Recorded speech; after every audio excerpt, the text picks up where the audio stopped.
This is Matt for Behind the Gloves in association with S-Jam Boxing. Delighted to be joined by Mcgowan, head of your WBC International Super Welterweight title against Tenzabeh. Can't pronounce his last name. Yeah. You've weighed in today. How are you feeling? It's the Macho Man Mcgowan. Woo! Yeah, baby! I'm gonna get a goddamn hell yeah in this place. Yeah, I feel good, yeah. Yeah, I'm going to ask you. You did something similar like that. You weighed in, didn't you, earlier? What's that about? You know what? I think it was when Dillian White first started coming back on the scene. I think he did a wolf howl, dog howl. Yeah, he does a wolf howl before it comes out. Yeah, it went woo! And I just thought, that was pretty good, that. Bit of a wrestling promo. Yeah, I just thought that's all right. And I think, you know what, right? Looking back, I think Tyson Fury was involved with Dillian White, or they helped each other out. Because I remember one of his fights, I think it was on Channel 5 or whenever, they were going, dog howl, Dillian, dog howl. I just thought, I'm going to do that dog howl. Yeah, it went down a treat today. It certainly made the weigh-in a little bit more lively. Yeah. Macaulay, your opponent comes into this fight with a decent amateur background. I'm sure you've been made well aware of that in the build-up to this. Do you believe this is a step up too soon for him, though, coming in going against you? No, I'm one of them. I'm not one of them that goes, not all top professionals make top amateurs make top professionals. I'm fully aware that most top amateurs, a better percentage of top amateurs make top professionals than not so good amateurs. So I do understand, and I understand the step up that he's going for. A kid who's 15-0, and I'm from England, so it brings him to a better the English audience, the British audience. But they've looked at my fights and not really much knockouts and whatever, and I think they've dropped a bollock here with this one. Like, I'm not your average, in my own head, I'm not your average 15-0 fighter. What they're thinking I'm going to be, they're thinking I'm just going to be tough. I'm going to give him a few rounds. He's going to look the part, and then he's going to do the job. But it's not going to happen that way. Believe me. Like, I think you've got it wrong. So you think they've come here completely underestimating what you can do in the ring, as if they think this is just going to be a walkthrough fight to give him an extra win on his record? Not so much a walkthrough fight. I think they want to step him up fairly fast to world titles, and he might have world title capabilities, but this, and I know that where they're coming on with the unbeaten kid and all that, but I'm not that. I'm not the average one. I want world titles. I want to. He's going on in the next 12 months. He wants to challenge for a world title. Well, that's me as well. I'm young. I'm hungry. I'm 25. I want everything that he's aiming for. So maybe if they picked someone who was a bit older and maybe had a few losses on his record, still looked good with a 115 and lost a few, maybe that was the angle they should have gone. Not a kid like me. That's where they've gone wrong. You say not a kid like you, so when you're coming into this fight now, are you looking for this knockout in this fight, or do you just think the win's the win, doesn't matter how it comes? I don't stress too much about, you know what, right, I take the result out of it. I just think I'm going to go out there and I'm going to perform my best, and my best is more than enough every single time. So if I do get the knockout and the opportunity presents itself to knock him out, I'm going to knock him out. And if it doesn't, it doesn't. But I don't sit there and worry about what the judges think. It's out of my control what the judges are doing, what the ref's doing. I go out there, perform, and every time it'll be good enough. The weight for this fight, super welterweight.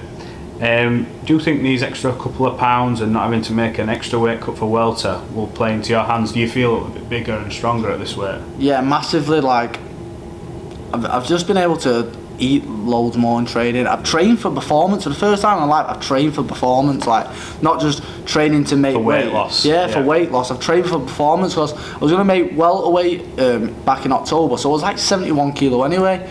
So what's welter 69 super welter 69.9. So I was near the weight, so I thought, right, I can just eat a bit more now, go a bit heavier, and then just like stay around that, and then it's been easy. I've trained for performance. I feel strong as anything. Like, I've been sparring kids who are a bit bigger than me and everything like that, but it hasn't phased me. Like, I'm here to perform. So he's a big lad. So we'll see. I'll do it. He's a big lad, and obviously you mentioned the weight there, but like I said, so you're 100% confident that this new weight, that your fitness, strength, and everything will carry up for them extra couple of pounds, and it'll make you give the best version of you, as opposed to someone who's maybe are more drained when you have to lose the weight? Yeah, like, don't look. Listen, I've fought at light middleweight pretty much the last few years anyway, but I've done it wrong. Like, I've been fat. Like, I've always knew I can make welterweight if I got lean and just had to take a few pounds off at the end. But this time I'm staying at light middle, but I'm at the weight anyway, in shape, ready to go, ready to blooming rumble, whatever you want to call it. But so I haven't really had to drain much weight off. I've been training for the last 8 months. You know what I mean? I'm ready to go. I'm a little pocket rocket, just ready to explode. So you've had a lot of big name people wishing you well over the past couple of days. Do you want to go through? I believe Tyson Fury has been in touch and give you his best wishes. Do you want to tell us how that relationship came about? And how you've got someone, the lineal WBC heavyweight champion of the world, wishing you all the best for this fight, and I believe you've had others as well. Yeah, it's crazy because I was saying it to Ant there. I still see Tyson as someone that I'm trying to get my head around how people perceive Tyson. The way I look at Tyson, obviously he's great and he's the world champion, but it shocks me when I still realise how other people see him. So I'm like, obviously he's massive, he's Tyson Fury, he's like say the lineal heavyweight champion of the world, WBC champion, he's the man and everyone loves him. So like when I get a message, everyone's like, wow, but I'm just like, oh, that's just Tyson. Like, I'm not saying, oh, we're best buds, I hadn't spoke to him for years, like, properly. So I'm not saying we're best buds, but we spent a lot of time together down at Jimmy Egan's. I used to watch him train every day. I used to bunk off school, pop my head out the window where the gym was, see that the cars were there, see John, you here, and I'd just run down and I wouldn't even train myself, just watch him train. So it was, so I spent a lot of time, I used to sing his praises when everyone else was in the early days. Yeah, the early days, yeah. So when everyone else was going, oh, Steve's raving about this blooding, what say? I would say, yeah, they'd say Steve's raving about this gypsy fella. He looks a bit chubby. Is he that good or whatever? And I'd go, he's the man. He's the man. I used to say he's going to beat David Price, and it just comes a bit too early for him at the women's show for him. But I used to sing his praises all the time, and it's nice that he still keeps in touch and he still keeps an eye on the boys from Jimmy Egan's, and he still keeps in touch with the amateur coach. So yeah, it meant the world to us. Yeah, Tyson's doing a lot, I think, now in the community as well. He's just set up his foundation, I think, from where he's based. With regards to Tyson, just get your opinion quickly. What do you make of that carry-on that's going on at the minute? We've got Deontay Wilder coming out with accusations at his own trainer, his team, the referee, Tyson, his team, Ricky Hatton, everybody's involved, spiked water. What's your honest opinion on that? You want my honest opinion? I want your honest opinion. I think he's on crack. Honestly, no, I'm being serious. I think he's on the pipe. Remember that Charles, what's his name, that King Charles, the one that... Martin. Yeah, he had a bit of history of it, didn't he? Of what? I think doing crack or whatever. I don't know, it was just accusations, but I think he started coming out with bizarre things and everyone was like, oh, he's back on the crack pipe or whatever. But this stuff that's coming out from Deontay Wilder is up there, and I'm thinking, is he like getting at it and then just sitting on Twitter thinking, what shall I put or what shall I say? Like, it's bizarre. Like, there's no truth in it whatsoever. I'm just like, there's not even like a fraction of where you could go, oh yeah, I get it from that angle, but no, there's nothing. Like, it's totally bizarre thinking. So I come to the conclusion that he's on crack.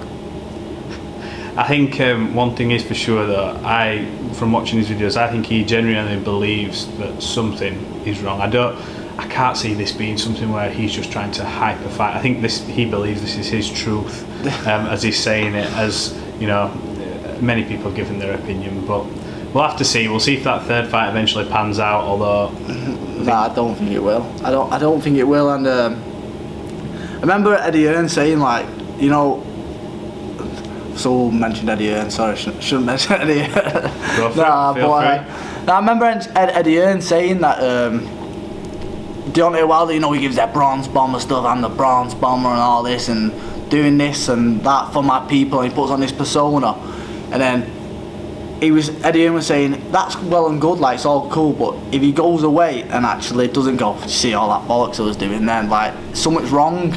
So does he delude himself? Like, it's like me doing this macho man stuff now. You walking past the corridor later and hearing me in my room talking to my missus in a macho man Randy Savage voice. You'd think, flipping hell, he's not all there, him. So I think something's wrong with Deontay Wilder. I think he needs help.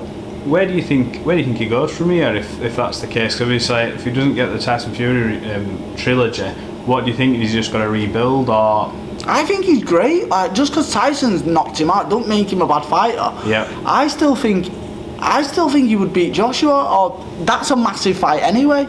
Just because Tyson beat him, don't make it any less of a fight. I think it's a great fight still, and one that could be sold. Deontay can catch any heavyweight in the world and knock him out. Yeah. It's just that he couldn't do it against Tyson, but he probably does it against every other heavyweight. So he just needs to chill out and just like roll with the punches a bit and just really accept that. All right, the Tyson fight's gone for now, and then try to look elsewhere. Like, it's still a big draw, isn't it? I would say. Yeah, I think he's still a huge draw. I think in the heavyweight division as well, he's got that, life-altering power. I've been there, I've seen it myself, and it is frightening. I was in LA for the first one, where Tyson got up, and I was like, oh my god, what's he hitting with? And I still can't believe he got up from that. It's an absolute madness. But anyway, back to you. This is a title fight for you. It'll give you a good ranking should you get the victory.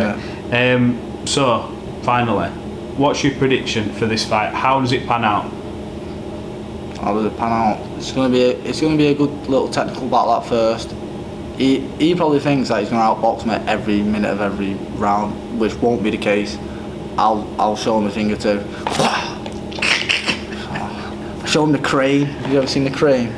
I think if all else fails, right? If all else fails, mate, it gets to round 10 and I'm behind. I'll just stand in the middle of the ring like this, Karate Kid style. It's gonna be a good little technical battle. Bit nip and tuck, and then I'll just punch his head in. But I'm not saying I'm gonna just start going, oh yeah, it's round 5 and walk him down. He's an amateur, I'm a pro. No, I won't. I'll strategically break him down mentally and physically, and I'll break him. Brilliant. Well, Mcgowan, good luck for Wednesday evening. Wish you all the best, and fingers crossed we'll catch up after the fight. Yeah, definitely. And just before I go, I gotta get a goddamn hell in this place. Macho man, Mcgowan, woo! We'll see you later, Mcgowan. Cheers, pal. Hey fight fans, it's Michelle Joy Phelps. If you haven't already subscribed to our YouTube channel, make sure you do so by clicking this icon right here, or else.